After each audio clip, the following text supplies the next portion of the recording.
नमः सिद्धेभ्यः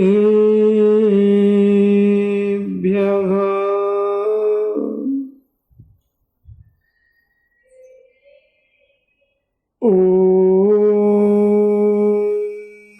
नमः सिद्धेभ्यः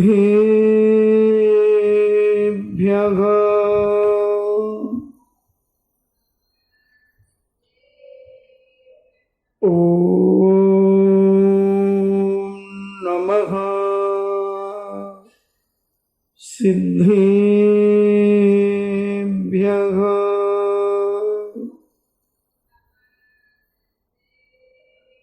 इणमो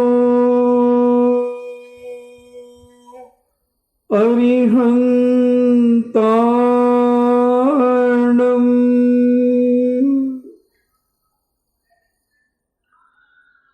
इणमो सिद्धाणम्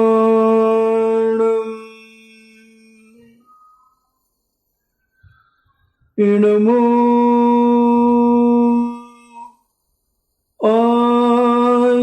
आयर्याणम्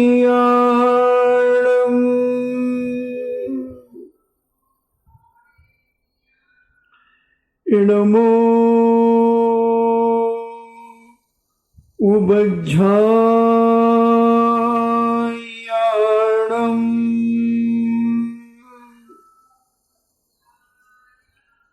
इणमो लोये सब्बेसाभूणम्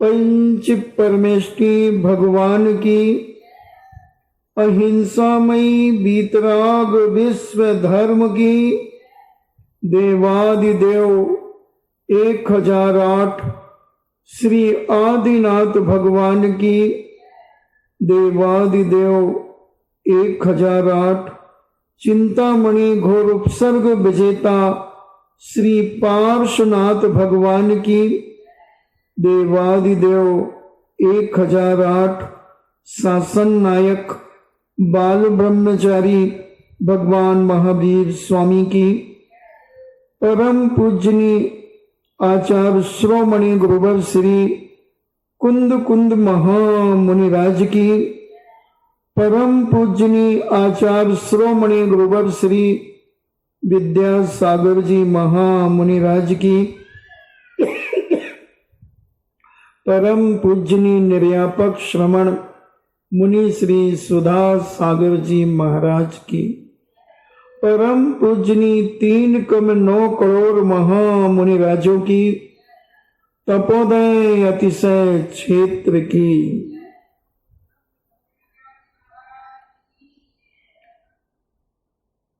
चर्चा चल रही है कि धर्म के प्रति जब हमारी सच्ची आस्था होती है तब हम सब कुछ करने के लिए तैयार हो जाते हैं, और जहां आस्था में कमजोरी होती है वहां हम कार्य करने में कई बार भयभीत हो जाते हैं। बहुत सोचने समझने का हम विचार करने लगते हैं। धर्म के कार्यों, संसार के कार्यों में बहुत कम विचार किया जाता है, और धर्म के कार्यों में व्यक्ति बहुत सोचता है। पता नहीं क्यों सोचता है। या तो उसे धर्म के ऊपर विश्वास नहीं है, या फिर उसके अंदर सम्यक दर्शन में दोष लग रहे हैं।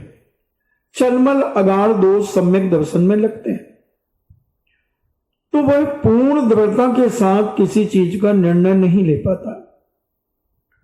और सम्यक दृष्टि तो कहता है इस पार या उस पार।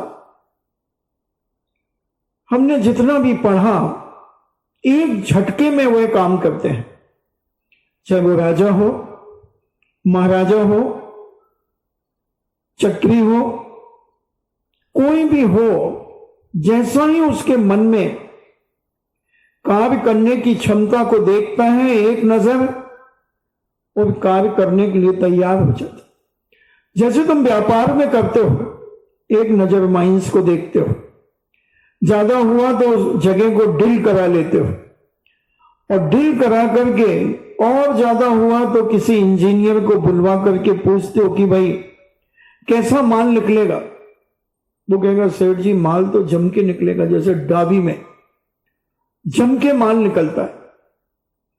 और डाबी की जमीनें बहुत महंगी है, बहुत महंगी। वहां आदमी आंख मूछ करके जमीन खरीद लेता है, पत्थर जबरदस्त निकलता है, उसमें नहीं सोचता वो। और कई बार धोखा भी खा जाता है। माइंस ले ली, झड़ाई कराई, और माल निकलने की जब नौबत आई तो छोटे छोटे भाटे निकलने लगे। यहां तक कि कई बार खर्चा भी नहीं निकल पाता। उसमें हम ज्यादा नहीं घबराते, उसमें हम ज्यादा नहीं डरते। कोई बात नहीं, दूसरी ले लेंगे, तीसरी ले लेंगे, चौथी ले लेंगे। उसमें हम कहीं पर भी पीछे नहीं हटते। मगर जहां भी धर्म की बात आती, जहां भी त्याग तपस्या की बात आती है, हम अभी सोचते हैं, हम अभी विचार करते हैं। हर आदमी चाहता है कि मुझे धर्मात्मा बहू चाहिए। कौन नहीं चाहता बताओ? जिनके भी बेटे हो उनसे पूछो कि बहू कैसी चाहिए। महाराज जी अच्छी हो, संस्कारित हो, धर्मात्मा हो। और जब कोई धर्मात्मा बहू के माता पिता जब चर्चा करने आते हैं और कहते भाई हमारी बेटी रात को नहीं खाती है, बाजार का नहीं खाती है, घर में ही सब बना करके खाती है, ज्यादा दिन के मसाले नहीं खाती है, आटा ज्यादा दिन का नहीं खाती, मर्यादित भोजन करती है। सब कुछ पसंद आ गया था, सब कुछ हो गया था। मगर जब उसका ये सुना तो वो सासू जी होने वाली जो होती हैं वो कहती हम थोड़ा सोच के जवाब देंगे। लड़के को भी पसंद आ गई थी,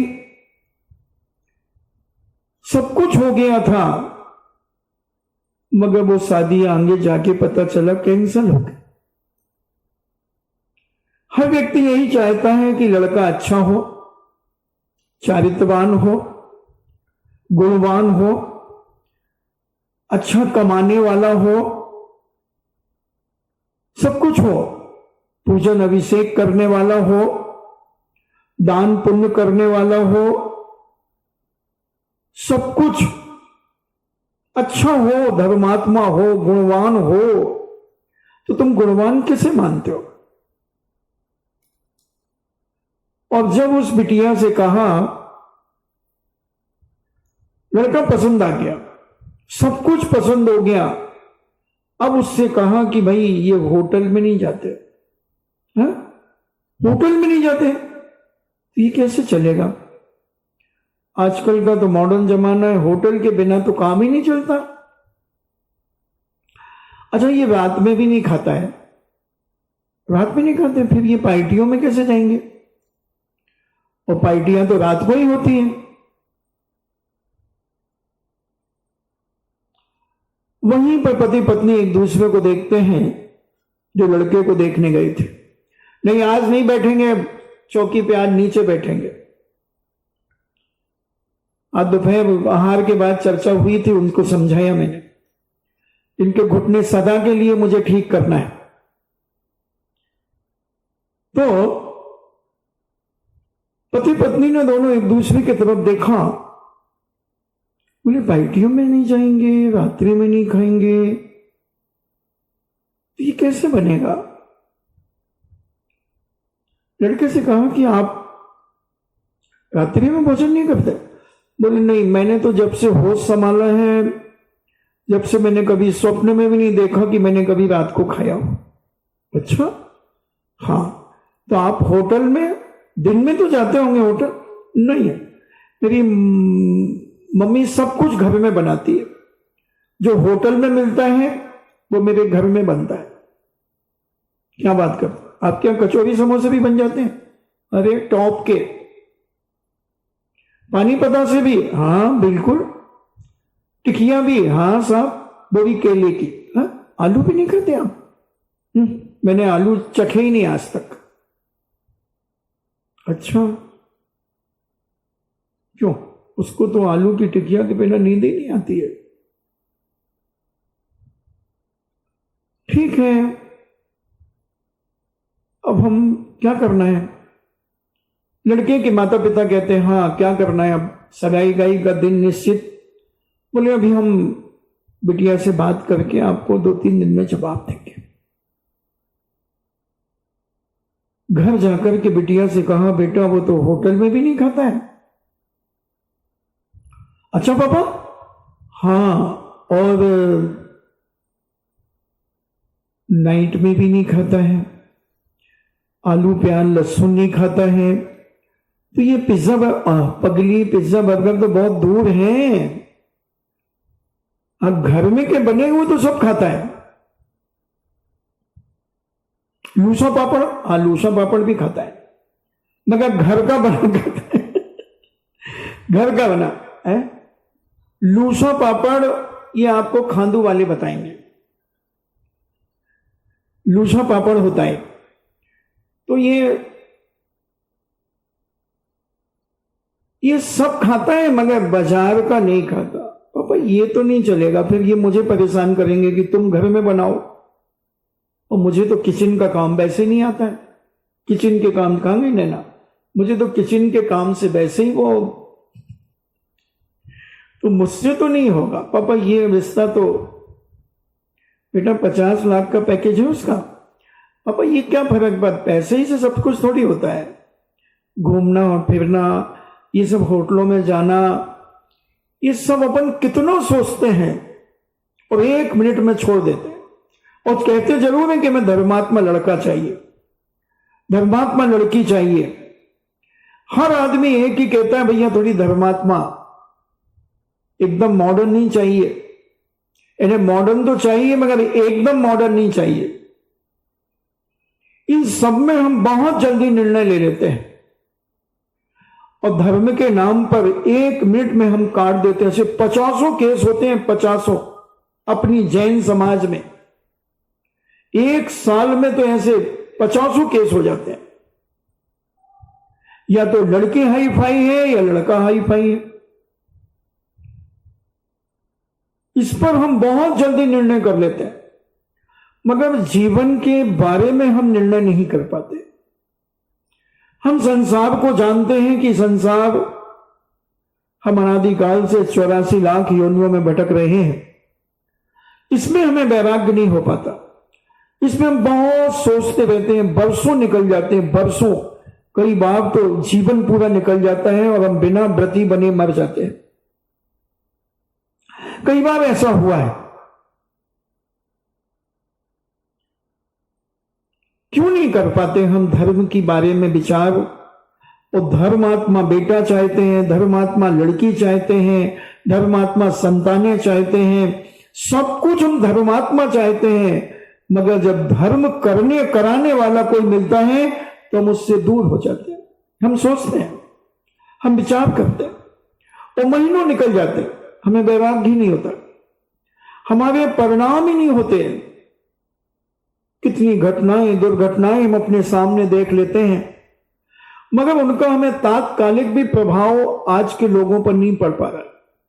पहले के लोगों पर जरूर प्रभाव पड़ता था। जब कोई मर जाता था और उसकी अर्थी में जब जाते थे और जब उसे जलाया जाता था, मैं भी गया हूं 10-20 अर्थियों में, तो मैंने देखा कि लोग 10-5 लोग गुट बना करके उस व्यक्ति की तारीफें करते थे। और बड़ी तारीफें करके ऐसे मायूस उदास हो जाते थे। बहुत अच्छा व्यक्ति था, धर्मात्मा था, अभिषेक पूजन के बिना तो भोजन नहीं करता था, बाजार का तो कभी उसने पानी भी नहीं पिया। उसके गुणानुवाद करते करते लोगों की आंखों में आंसू आ जाते थे। और जो नजदीक का जितना जितना नजदीक का होता था उस व्यक्ति का, वो उस दिन तो भोजन बेचारा करते ही नहीं था। क्या करूं भोजन, क्या करूं भोजन, जैसे तैसे दूसरे दिन मन मार करके एक आध दो रोटियां पानी पी लेता था। हफ्तों ऐसा निकल जाता था जब तक 12वां 13वां नहीं होता था, जब तक ढंग से कोई खाना ही नहीं खा पाता था। और यहां तक कि जो मुर्दे को जलाने जाते थे वो भी बेचारे 1-2 दिन नहीं खा पाते थे। और आज जो मरघट बैराग्य का स्थान बनाया गया था, आज तो मरघट में म्यूजिक चलता है, मरघट में होटलें खुल गई, नाश्ता मिलता है, मरघट में लाइब्रेरी हो गई, पेपर पढ़ने मिलता है, पत्रिकाएं पढ़ना मिलती हैं। क्या तुम्हें बैराग आएगा? वहां मुर्दा जल रहा है, हम वहां चाय पी रहे हैं, हम वहां पानी पी रहे हैं। बड़े बड़े शहरों में मरघटों में होटलें हो गई। जयपुर के अंदर कल्लू मुसलमान की होटल, और अब तो अर्थी में कौन जाता है? अर्थी तो वो 100 वाहन जाती है, क्या बोलते हैं उसको, अब उसमें जाती पीछे से कारें और मोटरसाइकिलें और स्कूटरें चली जाती हैं, और बस अर्थी उतार करके उसको लकड़ियां जमाई। अब तो इलेक्ट्रिक मशीन आ गई, उसमें रखा और लो 10 मिनट में हड्डियां और वो सब चले गए, हो गया काम, मर गया आदमी। पता ही नहीं चला कि कोई मर गया और हम किसी की अर्थी में गए थे। हम तो ऑफिस से आए थे, ऑफिस चले गए पुनः। बैराग राग में बदलता जा रहा है। उदासीनता आज हसीनता में बदलती चली जा रही है। हंसी ठिठोलियां करते हैं हम, मुर्दा जल रहा है, खाने पीने की बातें करने लगते हैं। अभी आप कौन से हलवाई को बुलाओगे यार 12वें में, यार उसको मत बुलाना, उसके में टेस्ट नहीं है यार। कहां पे चर्चा हो रही है? वहीं जहां मुर्दा जल रहा है, उसमें टेस्ट नहीं आता। उसके में मैंने 1-2 बार बुलाया उसको, उसमें टेस्ट नहीं आता यार। तो फिर तू कर, हाँ ये मैं जिम्मेदारी मैं लेता हूं, वो बढ़िया सब अजोनोमोटो वगैरह वो सब डालेगा। अजोनोमोटो क्या है? मछली को कुचल कुचल करके बनाया जाता है अजोनोमोटो, और वो टेस्ट आता है आजकल आपको सब्जियों में।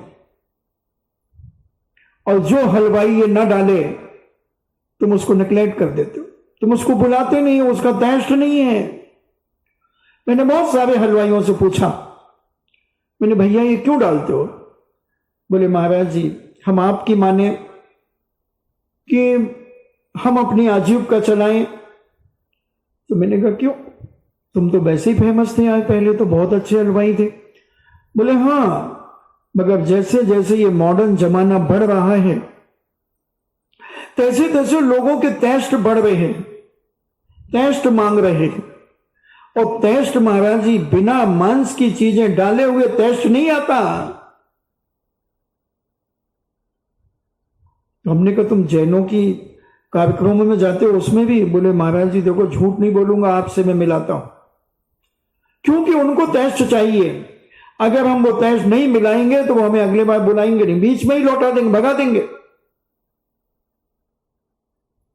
और बोलो तुम सब जाकर के शादी ब्याह में क्या क्या खा रहे हो। मैंने बहुत सोचा कि इतना सब कुछ धर्म करने के बाद वैराग्य का नहीं आने का कारण क्या है। फिर मैं भोजन की थाली पर गया तो भोजन की थाली अशुद्ध हो चुकी है। वैराग्य नहीं आने का कारण, क्योंकि जैसा खाओगे अन्न वैसा होगा मन, जैसा पियोगे पानी वैसी होगी वाणी। पहले हम कुएं के पानी पीते थे, खूब छान करके उबाल करके पानी पीते थे, और आज हम नलों के पानी पीते हैं, हम बिस्लरी बोतल पीते हैं। किसने भरी वो बोतल?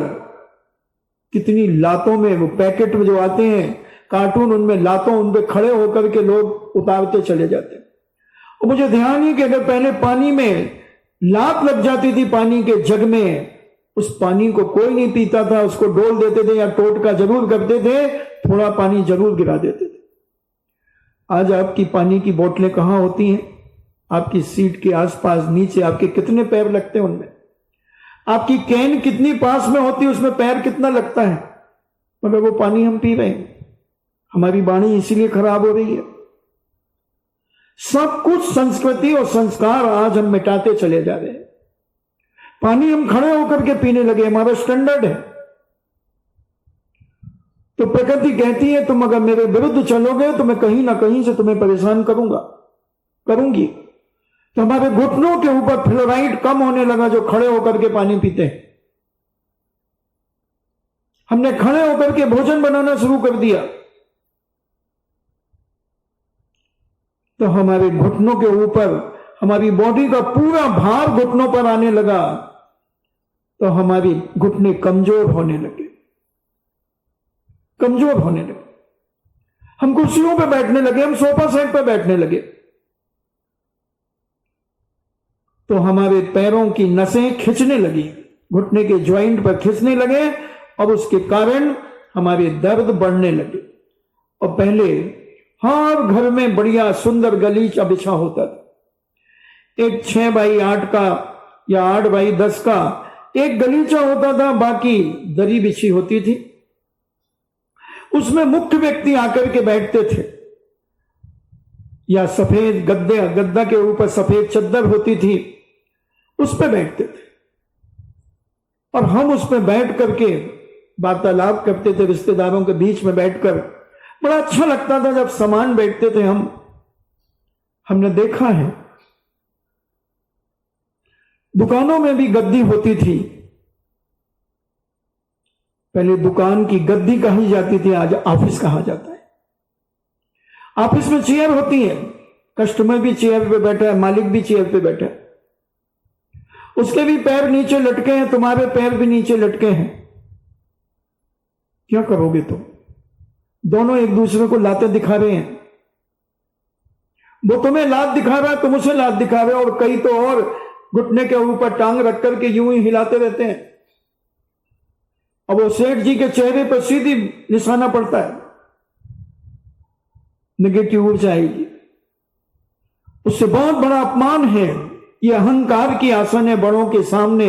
ऐसी आसन पर कभी नहीं बैठना चाहिए। जंघा के ऊपर टांग निकल रही हो बाहर, ये अहंकार की आसन। ये सारी की सारी संस्कृति को बिगाड़ने में कारण, आपके श्वास में, आपकी कमर पर, आपके घुटनों पर, इन पर बहुत बड़ा प्रभाव पड़ता है। और पहले गद्दी होती थी, सेठ जी एक प्लेन गद्दी के ऊपर बैठते थे, कोई खास आता था उसी गद्दी पर बिठा लेते थे, मगर उस गद्दी पर कभी पानी भी नहीं पीते थे। भोजन करना तो बहुत दूर है, न पानी, न चाय, न दूध, कुछ नहीं पीते थे। वो अलग से अंदर जाकर एक छोटा कमरा होता था, वहां जाके खाते पीते। आज तो उसी गद्दी पर बैठकर गुटखा भी चल रहा है, सिगरेट भी चल रही है, बीड़ी भी चल रही है, चाय दूध सब चल रहा है, कचौरी समोसे नाश्ता सब चल रहा है। क्या बरकत होगी? क्या संस्कृति और संस्कार हम जीवित कर पाएंगे? जब हमने मरघट में खाना शुरू कर दिया, जहां से आदमी बैराग लेकर के आता था, जहां से 2-2, 4-4 दिन तक लोगों को भोजन नहीं रुचता था, अब हमारी मति ऐसी हो गई कि हम मरघट में भी चाय पी करके आ जाते हैं, हम मरघट में भी मुर्दे को जला करके आ जाते हैं। और कई बार तो ऐसे लोग भी मैंने देखे जो कपड़े नहीं बदलते। अरे मैंने छुआ थोड़ी है, मैं तो पीछे पीछे गाड़ी में गया और वापस आ गया। क्या नहाना, क्या कपड़े बदलना? और क्या संस्कार थे हमारे कि हम अगर बस से भी सफर कर लें तो हमारी माताएं पानी की बाल्टी रख देती थी, डोब कपड़े इसमें। क्यों? बस में आया ना। हाँ, तो कौन कौन बैठा था? नहीं बस तो ज्यादा भीड़ नहीं थी उसमें, खाली चुपचाप कपड़े उतार और इसमें डोब दे, अब ये गीली टॉवेल लपेट और चल ऊपर। हम अस्पताल अगर चले गए तो भी हमें नहाना पड़ेगा, कपड़े धोना पड़ेंगे, बदलना पड़ेंगे कपड़े। अब तो हम सब कुछ भूलते जा रहे हैं, सब कुछ भूलते चले जा रहे हैं। यहां तक कि हमारी ये माताएं इतनी संस्कारित थी, इतनी संस्कारित थी कि अगर ये शुद्धि के लिए जाती थी तो दूसरी एक साड़ी इनकी वहां होती थी, साड़ी बदल करके जाती थी और वहां से नहा करके फिर साड़ी बदलती थी। जब भी घरों में सुख शांति और समृद्धि, आज समृद्धि तो बढ़ रही है मगर मानसिक शांति नहीं है, संतोष नहीं है।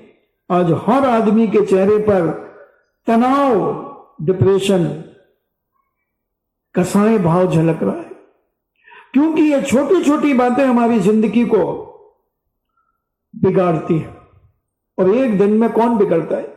एक दिन में कोई नहीं बिगड़ता, 2 दिन में कोई नहीं बिगड़ता, 3 दिन में कोई नहीं बिगड़ता। मुझे मालूम है जब हम छोटे थे तो पूरे कपड़े उतार करके हम लोगों को लेटरिन के लिए भेजते थे, और आज भी हम लोग पूरे कपड़े उतार करके ही जंगल जाते हैं। सोचना जरा, समझना, ये सब चीजें आज हमारे घरों से खत्म होती चली जा रही हैं। इसलिए वैराग्य भी तुम्हारे घरों से खत्म हो रहा है, वो भी मरसा जा रहा है, मरता मरता जी रहा है, फिर मर रहा है, क्योंकि तुमने न मरने वाले की कदर की है और न जीने वाले की कदर की है, न तुमने शुद्ध अशुद्ध का विवेक रखा है। तुम तो मात्र अपने आप के मॉडर्न जमाने में इतने जी रहे हो कि तुम्हें कुछ होश ही नहीं कि हम क्या करते चले जा रहे हैं, क्या करते चले जा रहे। अब देखना, पहले के आदमियों में जो आज से 60-70 साल के लोग हैं, उनके घुटनों में दर्द नहीं होता, क्योंकि उनकी सबकी गद्दियां थी, सबकी गद्दियां थी, सब गद्दी पे बैठते थे। मैंने सोचा साधुओं को क्यों नहीं होता, तो साधु किसी कुर्सी पे नहीं बैठता, साधु एक समतल तखत के ऊपर, पाटे के ऊपर, चौकी के ऊपर या जमीन के ऊपर बैठता है, कोई सवाल ही नहीं। बच्चों ने प्रश्न किया, फिर महाराज जी भी तो खड़े होकर के खाते हैं। तो महाराज का तो नियम है और उनका संयम का इतना प्रभाव होता है, उनके कैरेक्टर का इतना प्रभाव होता है, उनके चारित्र का इतना प्रभाव होता है कि वो आधा पौन घंटे 40-45 मिनट के लिए जो खड़े होकर के लेते हैं, फिर उसके बाद दिन भर बैठे रहते हैं। 23 घंटे क्या करते हैं? 23 घंटे बैठे रहते हैं, समतल जमीन में बैठे रहते हैं। 1 पौन घंटे, आधा घंटे खड़े रहते हैं, वो सब कवर हो जाता है। और संयम में बहुत बड़ी ताकत होती है, संयम सारे असंयम को समाप्त कर देता है। सोचो अपने जीवन में ये छोटी छोटी बातें, मैंने शायद बताया भी था इनके बारे में। 3 दिन की अशुद्धि आज के मॉडर्न जमाने की महिलाएं मानती नहीं, ध्यान ही नहीं देती, बाजारों में घूमती। पहले 3 दिन तक उनकी शकल पुरुष नहीं देख पाता था, दूसरी स्त्री भी नहीं देख पाती थी। उनके लिए भोजन या तो मिट्टी के बर्तनों में दिया जाता था या पीतल या तांबे के बर्तन में, फिर उन्हें 3 दिन, चौथे दिन के बाद उन्हें अग्नि पर गर्म किया जाता था, उनका शुद्धिकरण किया जाता था। उससे कोई चीज नहीं छुलाते थे, ना वो झाड़ू पोंछा करती थी। अब तो सारे बाहर के काम 3 दिन तक चलते हैं। मानसिक तनाव बढ़ेगा। ब्रह्म घातनी, चंडालनी, धोबन की उपाधियां मिली हैं 3 दिन पर। ब्रह्म घातनी कहा है, चंडालनी कहा है, धोबन कहा है। और मेडिकल साइंस ने भी इसके बारे में सिद्ध किया है कि उसके शरीर से एक ऐसा पदार्थ निकलता है कि अगर वह किसी के शरीर पे स्पर्श हो जाए तो अनेक बीमारियां पैदा कर सकता है। कितने रिएक्शन हो सकते हैं।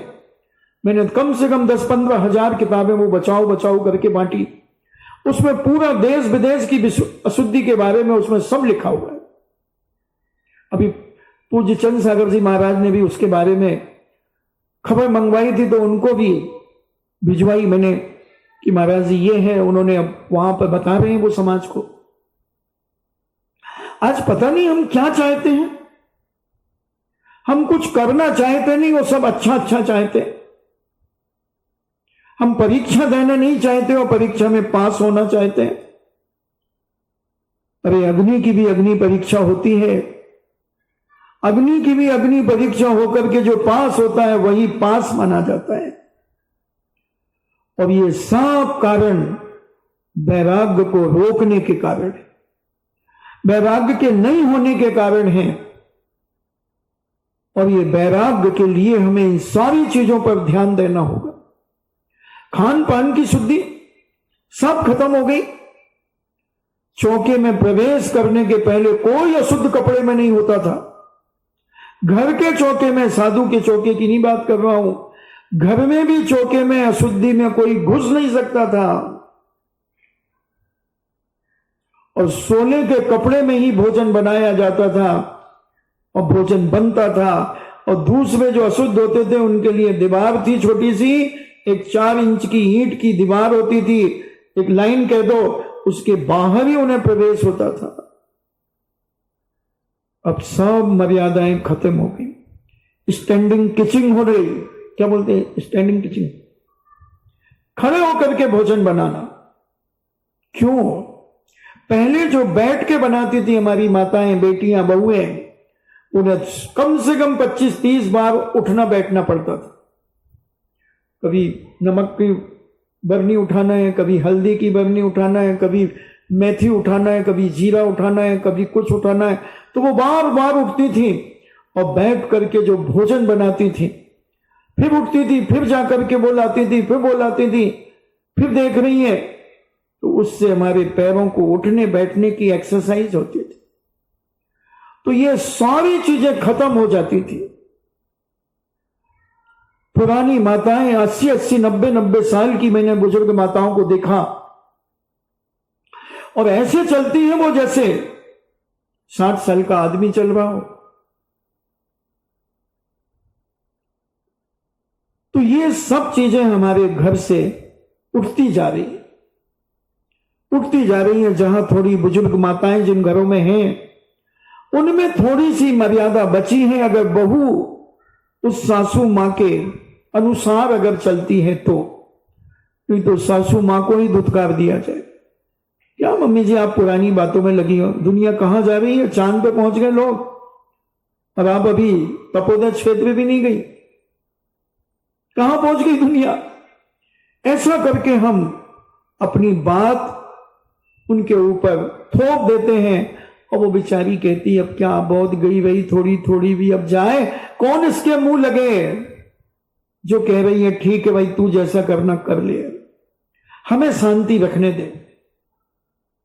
और ये सब कारण हमारे जीवन में राग बढ़ाने वाले कारण हैं, वैराग्य को घटाने वाले कारण हैं। और ये वैराग्य घटाने का कारण ये सारी चीजें, पहले एक कमरे में टीवी होती थी, एक हॉल में टीवी होती थी, ब्लैक एंड व्हाइट। पहले तो रेडियो होता था, रेडियो होता था और सारे लोग बैठ करके समाचार सुनते थे। The all India radio. अब आप अशोक वाजपेयी से समाचार सुनेंगे। अब वो अशोक वाजपेयी XYZ कोई भी हो सकता है। अब उसकी आवाज सुनने के लिए ट्रांजिस्टर या रेडियो ये होते थे घरों में, और सब बड़ी शालीनता पूर्वक वहां बैठ करके सुनते थे। फिर एक टेप रिकॉर्ड आया। उस टेप रिकॉर्ड में सीडियां आती थी गानों की, भजनों की, उनको सुनते थे लोग।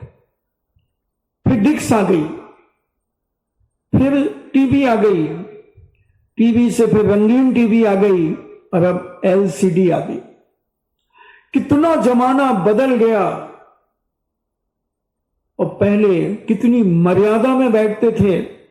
सासू का सिर आंखों के पास तक ढका होता था, बहू भी का सिर भी ढका होता था। सब लोग व्यवस्थित बैठते थे रेडियो के पास। फिर जब एक टीवी आई तो हॉल में सब लोग बैठने लगे, मगर सब मर्यादित थे। मगर जब गंदे और अश्लील चित्र आते थे तो बहू का पति मुस्कुराता था, वो सासू घूंघट और नीचे कर लेते थे। अब सासू ने भी धीरे धीरे घूंघट को ऊपर कर लिया, बहू ने घूंघट को पीछे गिरा दिया, और सब बैठ करके एक साथ अश्लील से अश्लील फिल्म, चित्रहार सब एक साथ बैठ करके देख रहे हैं। कौन सासू है, कौन ससुर है, कोई मतलब नहीं। अब ससुर से बहुएं ज्यादा बातें करने लगी। पहले तो पत्नी ही बात करने में 100 बार सोचती थी, वो भी सिर नीचा करके घूंघट करके धीरे से अपनी बात कह देती थी अपने श्रीमान जी से, तिरछा सिर करके कहती थी। अब तो बहू खुले सिर पे खड़ी है, पापा जी ये कहां जा रहे हो आप, कब तक आओगे, ये भी लेके आना, वहां से ये भी लेके आना, 100 चीजें बता दी। सब चीजें आज खत्म हो गई।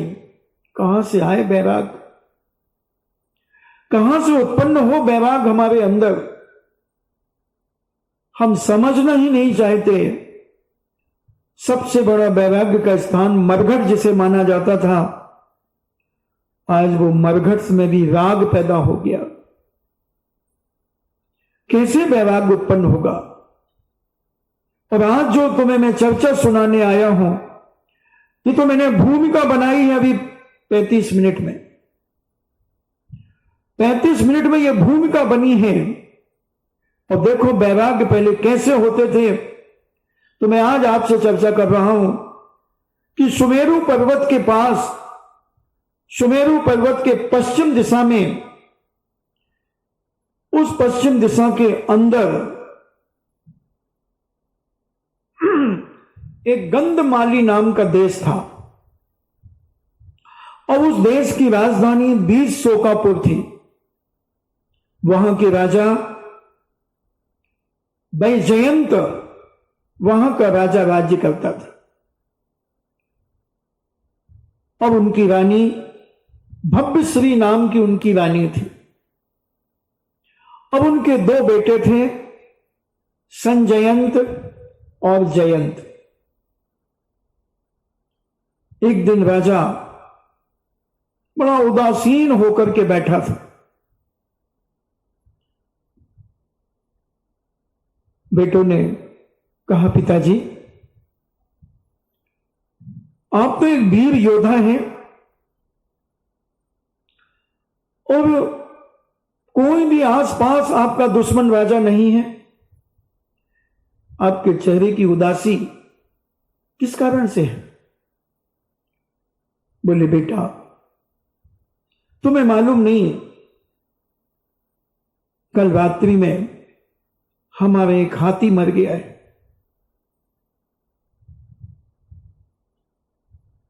और उस हाथी की मृत्यु को मैंने सुनकर के रात भर यही चिंतन मनन करता रहा कि एक दिन मुझे भी मरना है,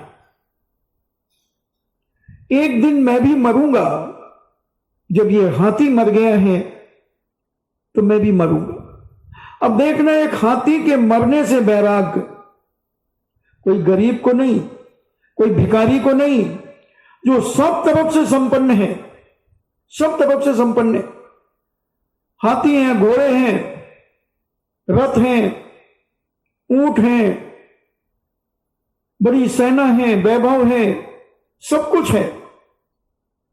मगर एक हाथी के मरने पर, उस हाथी के मरने का चिंतन, उसके प्रति जो राग भाव था वह बैराग में बदल गया।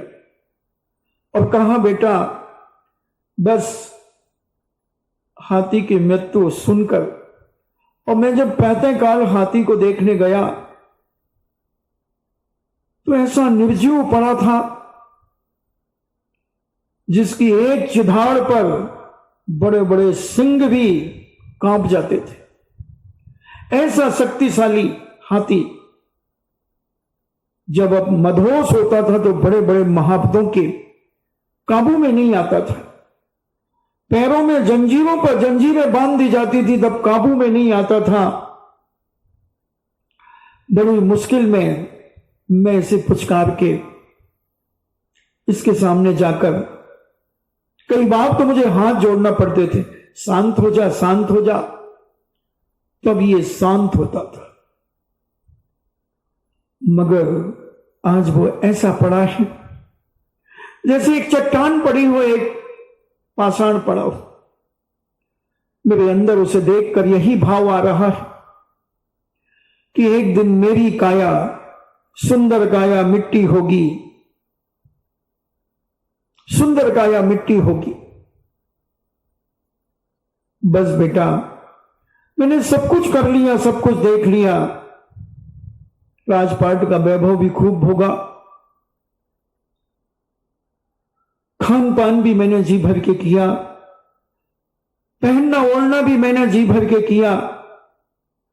ऐसा दुनिया का कोई शौक भी तो नहीं बचा जो मैंने न किया। रानी नब्बश्री के साथ हमने सब कुछ देखा। बस बेटा, अब तुम इस राजपाट को तुम संभालो। संजयंत, तुम्हें मैं राजा पद से विभूषित करता हूं, और जयंत, तुम्हारे लिए मैं युवराज पद से विभूषित करता हूं। और हम मुनिराज की चरण सानिध्य को पाकर अब अपने जीवन को कल्याण के मार्ग पर लगाऊंगा। बेटा, इस परंपरा को तुम कभी भूलना मत। तुम भी ऐसा ही करना, तुम भी ऐसा ही करना। जब राजपाट के योग्य तुम्हारी संतानें हो जाएं, तो तुम अपनी संतान के लिए सारा राजपाट देकर और इस मोक्ष मार्ग में तुम बढ़ते चले जाओ, क्योंकि इसके बिना जीवन का कभी उद्धार नहीं हो सकता, कल्याण नहीं हो सकता, सदमार्ग कभी मिल नहीं सकता। पिताजी, जब ये राजपाट बुरा है तो आप मुझे राजा क्यों बना रहे हैं? पिताजी, मुझे युवराज क्यों बना रहे हैं? जब आप सब तरफ से योग्य होने के बाद भी इसे छोड़ रहे हैं, तो फिर आप जान जानकर हम क्या आपकी संतान नहीं है? क्या हम आपके सगे बेटे नहीं हैं? बेटा, ऐसे कैसे सोच लिया तुमने? पिताजी, जिस चीज को आप बुरा समझ रहे हैं वह मुझे क्यों दे रहे हैं, ये बताइए। कोई पिता अपने बेटे को जहर का गिलास देता है क्या? उसे मालूम है कि ये जहर है, इस गिलास के अंदर, इस दूध में जहर मिला हुआ है, तो वो क्या कहेगा? बेटा लो, तुम इसे पी लो। पिताजी सोच में पड़ गए, पिताजी सोच में पड़ गए कि क्या जवाब दूं इन बेटों के लिए, मैं क्या जवाब दूं? बोले, बेटा, मैं मानता हूं कि ये राजपाट सब जहर का प्याला है, सब जहर का प्याला है। फिर भी मेरा मन था कि तुम्हें राजा बनाकर, तुम्हें युवराज बनाकर कम से कम मैं तो फ्री हो जाऊं, मैं तो इन राग देश से हट जाऊं। तो पिताजी, अब ये राग देश बुरे, वो तो एक शब्द पकड़ करके जवाब लेना चाह रहे थे पिता से। पिताजी, जब ये राग देश का कार्य है, ये राजपाट, ये धन वैभव, तो आप मुझे क्यों सौंपना चाहते हैं? आप मुझे क्यों सौंपना चाहते हैं? जैसे एक मुझे घटना स्मरण में आ गई, 1988 की है। पूज्य आचार्य विद्यासागर जी महाराज पिशानारी की मड़िया में चातुर्मास कर रहे थे और एक ब्रह्मचारिणी जी आई। उन्होंने 1984 में जब ब्रह्मचर्य लिया था तो आचार्य श्री ने उनको 2 साल का ब्रह्मचर्य दिया था। 88 में वो आई, गुरु भक्ति का समय था, आचार्य श्री बैठे थे, सब साधु प्राय आ चुके थे भक्ति के लिए, और वो आकर के सब साधुओं के आगे बैठ गए। आचार्य श्री को नमोस्तु किया और इंग्लिश से डबल एमए थी। आचार्य श्री से निवेदन किया कि महाराज मेरा आजीवन ब्रह्मचर्य कर दीजिए और मुझे केसलंच करने की आज्ञा दीजिए और मैं आज ही आश्रम में प्रवेश करना चाहती हूं। आचार्य श्री थोड़े से मुस्कुराए और कहा, एक साथ 3-3 कार्य ऐसे नहीं होता है। ऐसा करो, अभी 2 साल का और बढ़ा लो और अभी घर पे रहो और अभी केसलंच नहीं करना। देखना, उनकी प्लानिंग, बिल्कुल प्लानिंग करके आई थी वो। उन्होंने अपने बालों में से एक चाक निकाली। चौक जानते ना, जो स्कूल के बोर्ड में लिखाई जाती, और उन्होंने एक राउंड बना दिया, अपने चारों तरफ राउंड खींच लिया और कहा, आचार्य श्री ये मेरा संकल्प है कि मैं इन रेखाओं के बाहर नहीं जाऊंगी। मुश्किल से बस इतना, एक बैठे बैठे आप कितनी दूर का राउंड बना सकते हैं, इतना उन्होंने राउंड बना लिया। अब बोले कि अब मैं इसके बाहर नहीं जाऊंगी, अब आप मुझे ये तीनों नियम दीजिए तो मैं उठूंगी इस जगह से, नहीं तो नहीं उठूंगी। आचार्य श्री ने मुझे देखा और ऐसे बुलाया। मैंने नमोस्तु किया। मैंने कहा, आचार्य श्री, बोले इनके माता पिता को जानते हो? मैंने कहा हाँ। बोले बुलाओ। तो मैंने कहा, महाराज जी यहां से 10 किलोमीटर दूर है। हाँ। बोले आ जाएंगे, उनको बोलो कि जल्दी आए। अब पहले ये मोबाइल तो चलते नहीं थे, तो 95 से चले मोबाइल। फिर मैंने किसी को भेजा ऑफिस में और ऑफिस से उन्होंने फोन किया। 15 मिनट में वो आए बेचारे, उनके पिताजी। मैंने कहा, आचार्य श्री आ गए। अब सब पूरा संघ बैठा, भक्ति अक्ति कुछ नहीं हो रही है, वो सवाल कर रही है। पिताजी आ गए। आचार्य श्री कहते, देखो ये क्या कह रही है, इसने ये गोल बना लिया है, ये कह रही मैं इसके बाहर नहीं निकलूंगी। क्या बेटा, क्या बात है? अभी तुमने देखा ही क्या है बेटा? वो कहती है, आपने तो सब कुछ देखा है, आपने तो दुनिया देखी है कि आप सुखी हैं। अपने पिता से सवाल करने लगी, आप सुखी हैं? बोले बेटा लोग क्या कहेंगे? हाँ तो क्या मैं चोरी करके कोई जेल जा रही हूं जो लोग क्या कहेंगे? आप मेरे प्रश्न का उत्तर दीजिए। मैं कोई बदनामी कर रही हूं तुम्हारी? मैं कौन सा अपराध कर रही हूं जो आप ये कह सकते हैं कि लोग कह सकते हैं कि लोग क्या कहेंगे? क्या कहेंगे लोग? लोग तो पता नहीं क्या क्या अभी भी कह रहे हैं, बाद में भी कहेंगे, और जब तक हम और तुम जिंदा रहेंगे लोग कहते रहेंगे, लोग कहते रहेंगे। यही कहेंगे कि इनके पास बेटी की शादी करने के लिए पैसे नहीं होंगे। तो क्या दुनिया नहीं जानती कि तुम्हारे पास पैसा है कि नहीं? बोलो। हाँ बेटा है मेरे पास। तो फिर तुम किस बात से डर रहे हो पिताजी? बेटा मैंने तुम्हें इंग्लिश से डबल एमए कराया है। हाँ तो क्या हुआ? किया है मैंने, आपने कराया है, तो तुम क्या चाहते हो मुझसे? तुम्हारा कर्तव्य था और मेरा भी कर्तव्य था कि मैं पढ़ूं। आपने पढ़ाया, मैंने पढ़ा, मैंने ज्ञान प्राप्त किया। अब मैं ये लौकिक ज्ञान तो मैंने बहुत कर लिया, अब मैं उस पारलौकिक ज्ञान को प्राप्त करना चाहती। और पूरा संग बैठा मुस्कुरा रहा है और वो इतनी सीरियस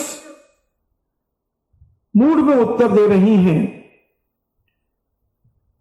आखिर आचार्य श्री को कि इस लुंच की आज्ञा देना पड़ी, सफेद साड़ी बदलने की आज्ञा देना पड़ी और आश्रम में रहने की आज्ञा देना पड़ी।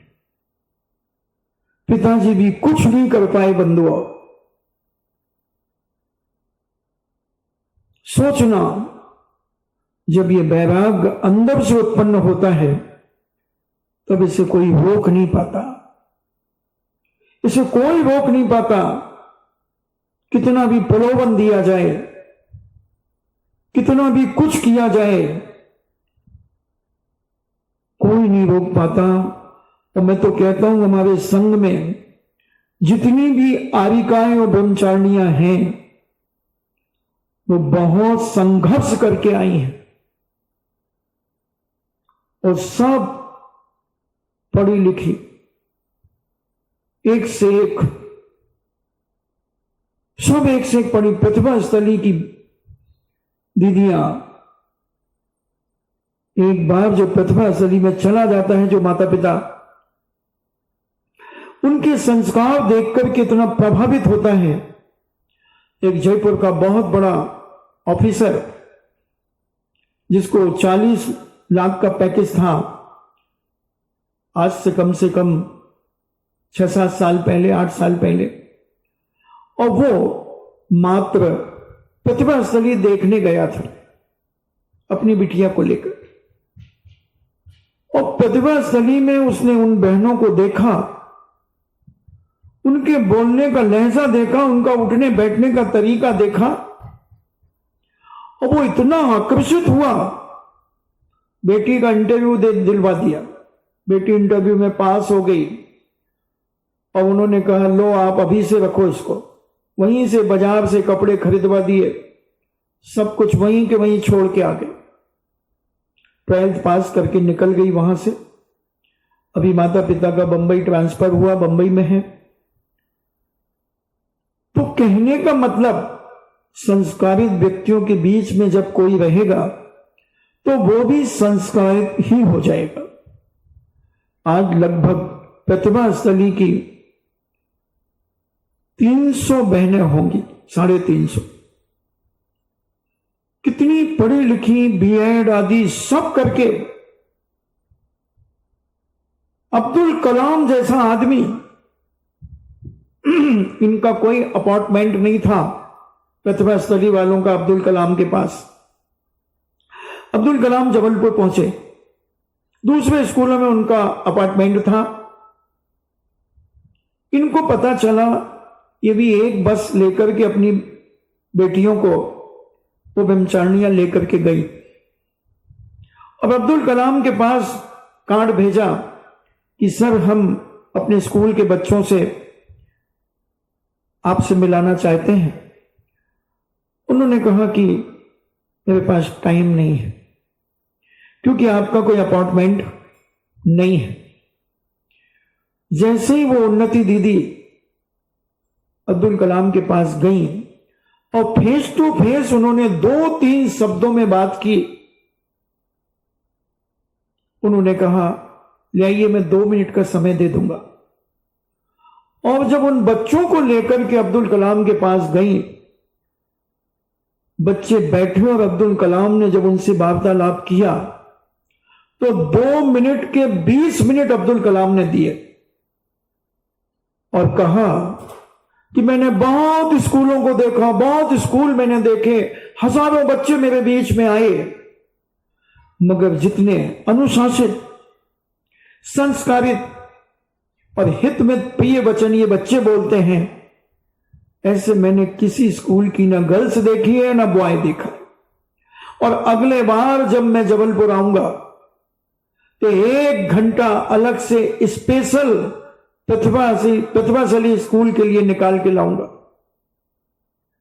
इतनी अनुशासित, इतनी व्यवस्थित वहां की बालिकाएं। तो ये वैराग्य के साथ जब ज्ञान दिया जाता है त्याग के साथ जब जो ज्ञान दिया जाता है वह संस्कृति और संस्कार के साथ अनुशासन में रहना सिखाता है, चारित्रवान बनाकर के जीवन को उन्नतियों की शिखरों पर पहुंचाता है। आज प्रतिभा तली से कम 500-700 बच्चे निकल गए होंगे पढ़ करके, और जहां जहां भी हैं वो अपनी एक छाप छोड़ करके आते हैं। अभी हम कोटा में थे, 4 बालिकाएं प्रतिभा स्थली की कोटा छात्रावास में थीं, और जब वो दर्शन करने के लिए आती थी, और भी बहनें आती थी तलमंडी के अंदर, मगर उनके बैठने का ढंग, उनके उठने का ढंग, उनका बोलने का, पहले ही दिन में पहचान गया। मैंने कहा तुम लोग प्रतिभा स्थली से पढ़ी हो? बोले महाराज जी आपने कैसे जाना? मैंने इतनी सारी बालिकाएं आती हैं मगर तुम 4 उसमें अलग दिखती हो, तुम्हारे हर क्रिया अलग दिखती है। बोले हाँ महाराज जी, और हम लोग अभी भी कोई बात होती है तो हम दीदियों से कांटेक्ट करते हैं और दीदियों से सलाह आज भी लेते हैं। कॉलेज पहुंचने के बाद, शादी होने के बाद भी वो आज भी दीदियों के कांटेक्ट में रहती हैं और इतना अनुशासित जीवन जीती हैं। सब कुछ करने के बाद इस दुनिया, भौतिकवाद की दुनिया में रहकर आज भी वो भारतीय संस्कृति को जीवित कर रही। तो हम अपने जीवन में वैराग्य को प्राप्त करने के लिए अपने आप का वातावरण, अपने आसपास का वातावरण का हमें शुद्धिकरण करना पड़ेगा। समझना पड़ेगा कि हम कहां मिस हो रहे हैं, कहां हम टूट रहे हैं, कहां हमारा अनुशासन, कहां हमारी संस्कृति, कहां हमारे संस्कार, कहीं हमारा कैरेक्टर कहां लूज हो रहा है, जिनके कारण आज हम वैराग्य की ओर नहीं बढ़ पा रहे। हम सब जान रहे हैं, सब समझ रहे हैं, सब सोच रहे हैं, हम करना भी चाहते हैं मगर हम कदम नहीं उठा पा रहे, हम हिम्मत नहीं कर पा रहे हैं। क्या कारण है कि जो हमारी हिम्मत को भी तोड़ रहा है? कौन है हमारे जो जोड़ों पर चोट कर रहा है? हमारी मानसिकता को कौन कुंठित कर रहा है? ये हमें खोजना पड़ेगा, स्वयं के द्वारा स्वयं से खोजना पड़ेगा। किसी दूसरे को दोषारोपण मत देना कि उनके कारण कोई कारण नहीं है। स्वयं तुम एक कारण हो, स्वयं एक तुम कारण हो, और उस कारण को तुम्हें समझ करके, उस बाधक कारण को तुम्हें हटा करके उस साधक कारण को जोड़ना पड़ेगा, और वो साधक कारण तुम्हारे जीवन में साधना में अग्रसर होने में तुम्हें सहयोग देंगे। कोई नहीं रोकता बंधु, कोई नहीं रोकता। सब धमकियां दे सकते हैं मगर कोई उस धमकी को पूरा नहीं करता। हम साधु लोग निकले, माता पिताओं ने बहुत धमकी दी होगी, हम तुम्हारे बिना कैसे रहेंगे, मर जाएंगे। खूब सोचा होगा, फिट आने लगे होंगे, कोई बात, मगर किसी का कुछ नहीं होता। बस अगर हम ठान लें तो हम तूफानों को भी मोड़ सकते हैं, हम तूफानों की हवाओं को भी मोड़ सकते हैं, हम चट्टान को भी तोड़ करके अब अपना रास्ता बना सकते हैं। मोह एक चट्टान मानो, राग और मोह एक चट्टान से कम नहीं है आज के व्यक्तियों के जीवन में। मगर हमारे पास एक छेनी और हथौड़ा अगर हो तो हम उस चट्टान को भी मैदान में बदल सकते हैं, चट्टान को भी मैदान में बदल सकते हैं अगर हम कुछ करना चाहें तो। अभी लॉकडाउन के अंदर एक परिवार के लोगों ने अपने घर के पास एक 100 फुट का कुआं खोद लिया। परिवार के लोगों ने, मात पुरुषों ने, 2-3 पुरुष ने लॉकडाउन के अंदर कुआं खोद लिया। क्या नहीं कर सकते हम? पूछो इस मन से, हम क्या नहीं कर सकते? हम जो चाहें वो कर सकते हैं, और जो नहीं करना चाहें वो लाख हमें कोई कोशिश करे तो वो हम नहीं कर सकते। बस स्वयं की दृढ़ता, स्वयं का बल, स्वयं का आत्मबल, स्वयं का अनुशासन, स्वयं के संस्कार और स्वयं की संस्कृति पर अगर हमें विश्वास है तो मैं तो कहता हूं कोई माई का लाल उस व्यक्ति को न बिगाड़ सकता है और न रोक सकता है। कोई नहीं बिगाड़ सकता किसी को। मैं तो ऐसे ऐसे लोगों के साथ रहा जो एक दिन में 25 पैकेट बिस्टल के पी लेते थे। 25 पैकेट यानी 250 सिगरेट, 10 सिगरेट एक पैकेट में आती।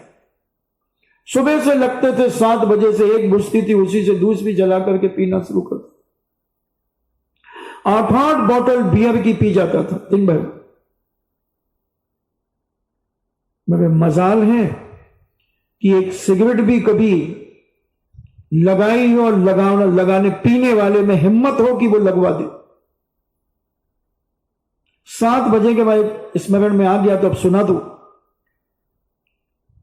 एक मित्र की बेटे का जन्मदिन था, वो मुझे कार्ड देने आया और उसकी बिस्कुट की फैक्ट्री थी बहुत बड़ी। 5000 कार्ड बांट दिए थे उसने।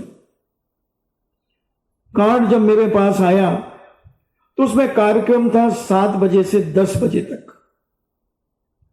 मैंने कार्ड देख करके यूं रख दिया। मैंने कहा मैं नहीं आऊंगा। बोले क्यों? मैंने कहा देख तुझे मालूम है ना मैं 7 बजे के बाद पानी नहीं पीता हूं, और तू 7 से 10 अपना कार्यक्रम रखा तो मना लेना। उसका चेहरा उतर गया और सीधा घर गया और अपने पिताजी से कहा पिताजी ये कार्यक्रम तो बदलना पड़ेगा। 5 दिन बाकी थे। बोले ये कार्यक्रम तो बदलना पड़ेगा, मेरा एक दोस्त नहीं आएगा। वो पहले बंबई में रहता था, उसकी बंबई में भी फैक्ट्री थी और 8वीं से मेरे साथ पढ़ना शुरू किया था उसने।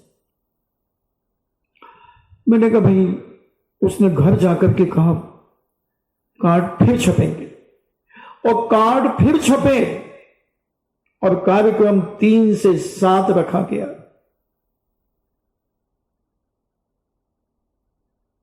और मैं गया, मगर मैंने पहले कहा कि यार मैं तो नहीं आऊंगा। अब वो बहुत जोर से चिल्लाया क्यों नहीं आएगा? मैंने कहा तुम्हारे पता नहीं तुम क्या क्या खाओगे, क्या खिलाओगे लोगों को। बोले मेरे बाप तेरी व्यवस्था अलग से होगी। तो मैंने कहा देख मैं खाऊंगा तो कुछ भी नहीं। बोले पानी तो पिएगा? मैंने कहा हाँ पानी पी लूंगा, वो भी छना पानी पीऊंगा। बोले पूरी जैनगिरी दिखा रहा? मैंने जैन हूं तो दिखा रहा हूं, उसमें क्या बात है। और उसने अलग से एक 10 बाई 10 का टेंट, उसमें टेबल कुर्सी सब लगाई और मेरे सामने एक बोतल रख दी। मैं तो पहले कांप गया। मैंने कहा उठा इसको। बोले देख पहले क्या है। वो एप्पल जूस था। मगर मुझे विश्वास नहीं हुआ। मैंने क्या पता, और जहां क्या पता वहीं पर सब लापता हो सकता है। मैंने कहा दोस्त सच बता इसमें क्या क्या। बोले कुछ नहीं, ये प्योर एप्पल जूस। मैंने ऐसे हाथ में लेकर के सूंघी उसे, और एक घूंट मैंने ग्लास में लेकर के उसको पी लिया, और छना पानी आया कुल्ला करके, और मैं उसके बच्चे के लिए एक अंगूठी थी सोने की, वो देकर के आ गए। अब वो रात को 10 बजे तक वो पार्टी चली। दूसरे दिन, तीसरे दिन वो आया। बोले तूने तो कमाल कर दिया यार। मैंने कहा क्या कर दिया? बोले जितने लोगों ने तुझे देखा है और तेरी चर्चा पूरी रात को 10 बजे तक होती रही कि इसका एक दोस्त आया था, इसका एक दोस्त आया था जिसने बियर भी नहीं पी, कुछ खाया नहीं पिया नहीं, एक घूंट जूस पी करके चला गया, वो जैन होगा। वो जैन हो गया और बोले पूरे में जैन जैन की चर्चा चलती रही कि आज के जमाने में इतने बड़े शहर में रहने के बाद कोई ऐसा हो सकता है? तो जब हम अपने संस्कारों को अगर जिंदा रखना चाहते हैं तो हमें कठोर बनना पड़ेगा, कठोर बनना पड़ेगा। और अपने आप में संस्कृति और संस्कार को जीवित करने के लिए हमें कुछ खोना पड़े तो हम खो देंगे, मगर हम झुकेंगे नहीं, झुकेंगे नहीं। अगर वो टाइम नहीं बदलता, नहीं बदलता, हम नहीं जाते, हम दूसरे दिन उसको देके आ जाते गिफ्ट। मगर दोस्ती करो तो ऐसी करो, धर्म करो तो फिर ऐसा करो कि तुम्हारे धर्म से दूसरे लोग शिक्षित होकर के उस धर्म को जीवन में उतारने का परिणाम करें। आपका समय हुआ इन्हीं मंगल भावना के साथ कि प्रत्येक व्यक्ति अपने जीवन में व्रती बनने का परिणाम, वैराग लाने के उपाय अपने जीवन में सोचने का भाव करें। इन्हीं मंगल भावना के साथ जिनवाणी स्तुति। जिनवाणी के ज्ञान से सूझे लोकालोक, सो बाणी मस्तके धरो सदा देते हूँ धोख। हे जिनवाणी भारती तो ही जपो दिन रैन, जो तेरो शरणागहे सो पावे सुख चैन।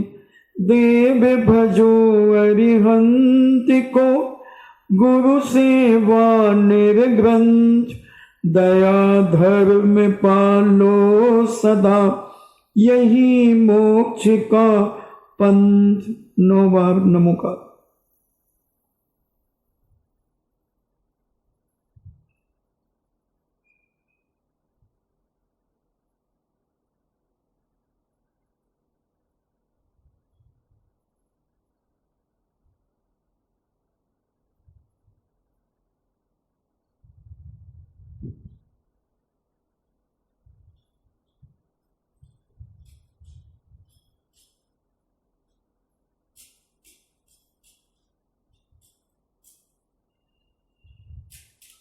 परम पूजनी द्वादशांग जिनवाणी माता की सुत देवता, सुत देवता, सुत देवता, जैनम जेतु शासनम, जैनम जेतु शासनम, जैनम जेतु शासनम।